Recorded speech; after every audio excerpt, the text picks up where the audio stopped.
Hey friends, it's Sarah from She's Crafty and She Knows It, and today I'm going to show you how I dried these artichokes. So I have this awesome dough bowl that had other things in it, and I decided I want to take those out and put something more neutral in it, and so I went ahead and dried artichokes myself. Now of course you can buy artificial dried artichokes, but the price adds up. They're kind of expensive and they don't look as real as this. I love how muted these are. They look perfect in our kitchen, which is open to the living room, and everything's kind of muted, so I really love how they turned out. So let's go ahead and get started.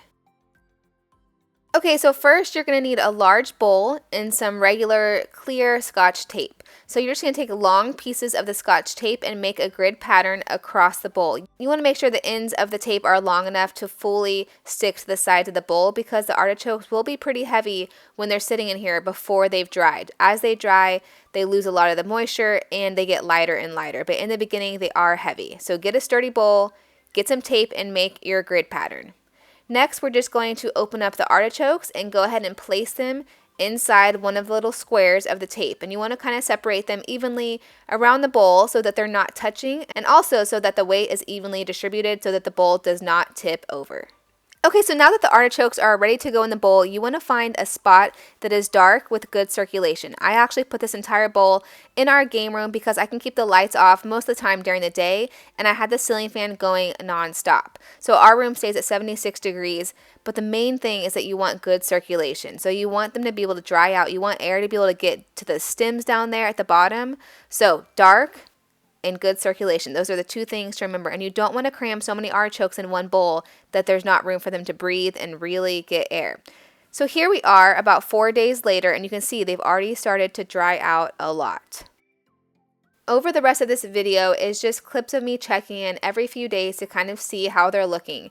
You will know when your artichokes are fully dry because the green will leave them. They will be mostly those muted colors, and they're going to be very lightweight. So doing them this way should allow them to dry without getting moldy and without smelling, because they really are getting so much circulation that they are drying properly.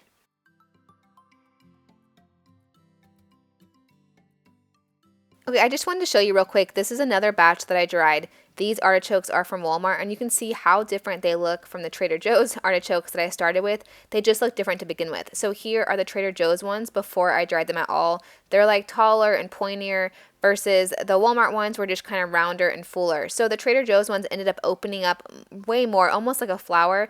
The one on the left right here is a Walmart one. So they're going to look different depending on what the artichokes look like to begin with. But I mixed all them together, the Trader Joe's and the Walmart ones, and I love how they all look. So just remember that yours might look different than how mine do, depending on what your artichokes look like to begin with, how big they are, how round versus tall, how pointy they are, how open or closed they are to start with. But either way, they dry really pretty. I love the muted colors, and I think you're really going to enjoy having some in your home.